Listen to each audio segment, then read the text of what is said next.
우리는 뭔 일을 잘했다, 잘못했다 이렇게 판단을 할 때가 있는데 그 판단할 때의 그 기준은 바로 어떤 나름대로의 규범이 있을 때 할 수 있습니다.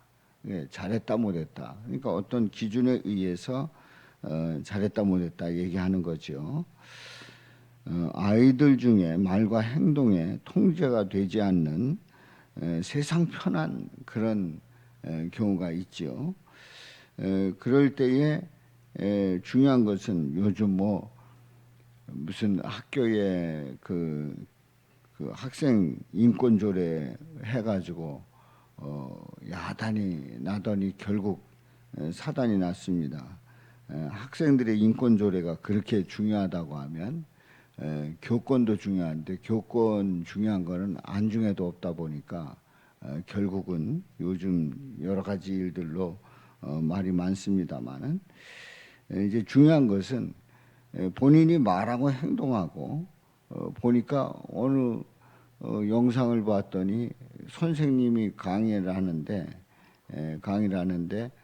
애가 교단에 누워가지고 그 교단의 교탁에 누워가지고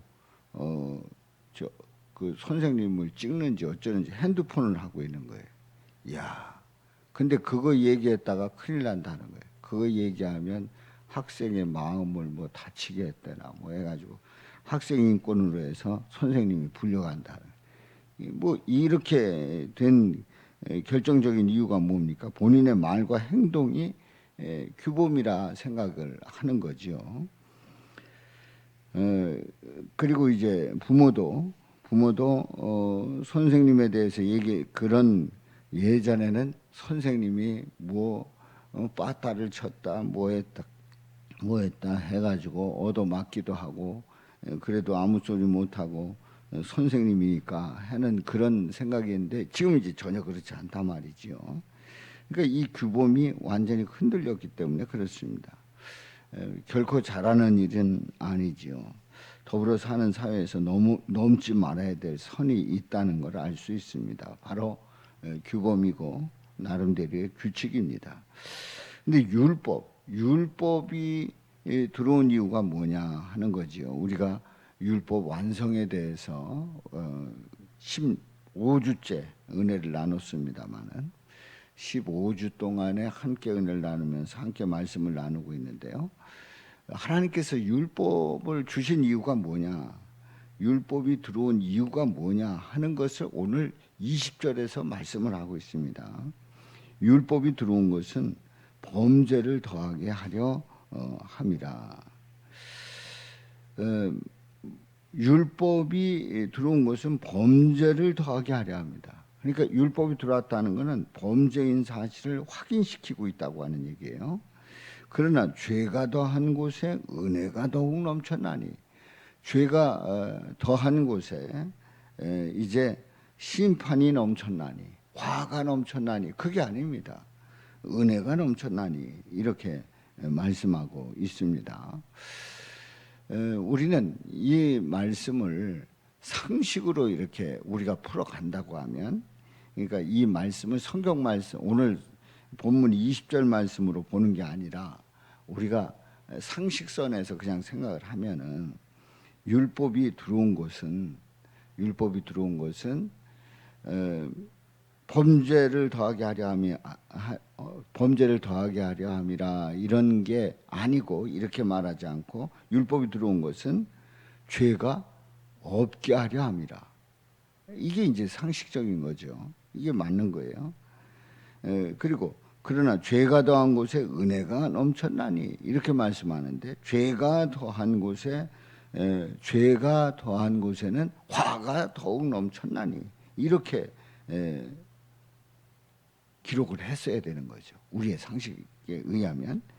근데 이 반대예요. 율법이 들어온 것은 범죄를 더하게 하려 함이라. 그러나 죄가 더한 곳에 은혜가 넘쳤다. 우리의 상식과 정반대의 말씀이 기록되어 있고 우리에게 말씀하고 있단 말이죠. 하나님이 우리에게 율법을 주신 이유가 우리가 죄인임을 깨달아서 죄인됨을 고백하도록 만들기 위함이라는 것을 알게 됩니다. 그러니까 우리는 죄인입니다.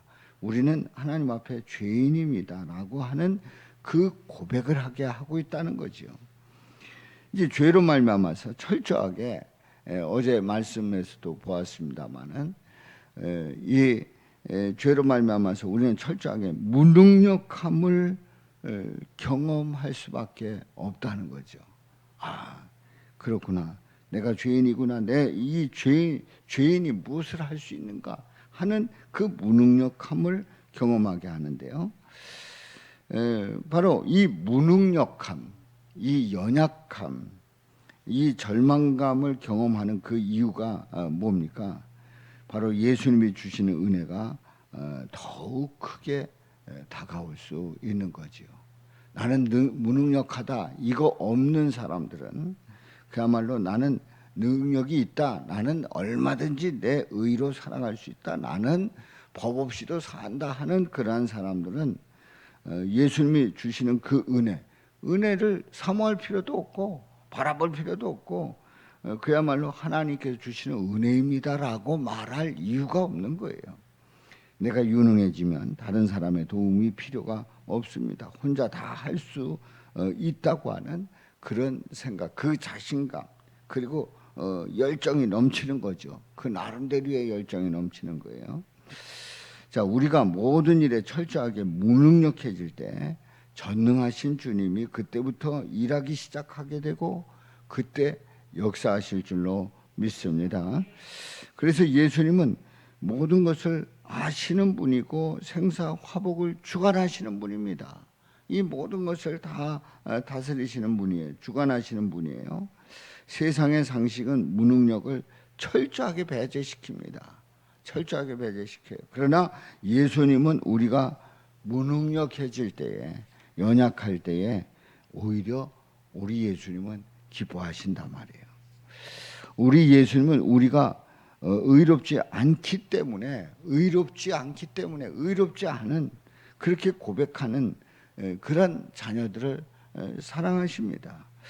우리가 잘난 것이 없기 때문에 우리를 만져주시는 거고 또 나의 연약함 때문에 슬퍼하지 말고 우리는 주님께 맡기고 나갈 수 있는 거지요. 그렇습니다. 우리는 오늘 이 말씀 속에서 이렇게 생각을 해보면 평소에 생각했던 거하고 반대인 것을 깨닫게 되지 않습니까? 아니 우리가 능력 있고 할 수 있다, 자신감이 넘치고 그리고 능력이 나는 이렇게 충분하다라고 하는 그 어떤 마음의 확신이 넘치는 그런 사람을 하나님이 사랑하신다 생각을 하는데 그게 아니라 말이에요. 나는 연약하고 무능하다고 하는, 그래서 아무것도 할 수 없다고 하는 그 고백을 주님 앞에 있는 그대로 할 때에 그때에 우리 주님께서 우리를 붙잡아 주시고 우리를 인도하신다 말이지요. 내가 아무것도 못할 때 주님은 기뻐하십니다. 내가 돈이 없을 때 주님은 바로 오히려 더 안심하시는 거예요. 우리가 생각을 해보세요. 뭘 가지고 있을 때 뭐가 넘칠 때에 그때에 주님 앞에 기도하는 게 아니라 그거 가지고 엉뚱한 생각을 하는 거예요. 그거 가지고 그야말로 주님을 기쁘시게 하는 게 아니라 그걸 가지고 어떻게 해볼까, 어떻게 좀 나를 나타낼까 하는 그런 걸로 우리가 차고 넘칠 때가 얼마나 많아요. 근데 돈이 없을 때 그때 주님 바라보고 의지하고 뭐 할 수 있는 게 아무것도 없는 거예요. 그래서 주님 바라보고 의지하고 그렇게 주님을 향할 때 우리 주님은 오히려 더 안심하시고 또 우리 가운데 더 풍성케 하시는 그 은혜를 부어 주신단 말이지요. 내가 능력이 많을 때에 주님은 오히려 걱정하는 거예요. 저 튀어나간다 저거. 그야말로 본인 마음대로 그냥 지 생각대로 튀어나간다. 우리 주님은 걱정하실 수 있어요. 내가 가진 것이 많아질 때에 주님은 근심하시게 된단 말이지요. 우리는 예수님을 깊이 알아야 됩니다. 그냥 우리의 상식선에서 내 관념 속에서 우리 예수님을 생각하면 우리 예수님을 잘못 바라보는 거예요.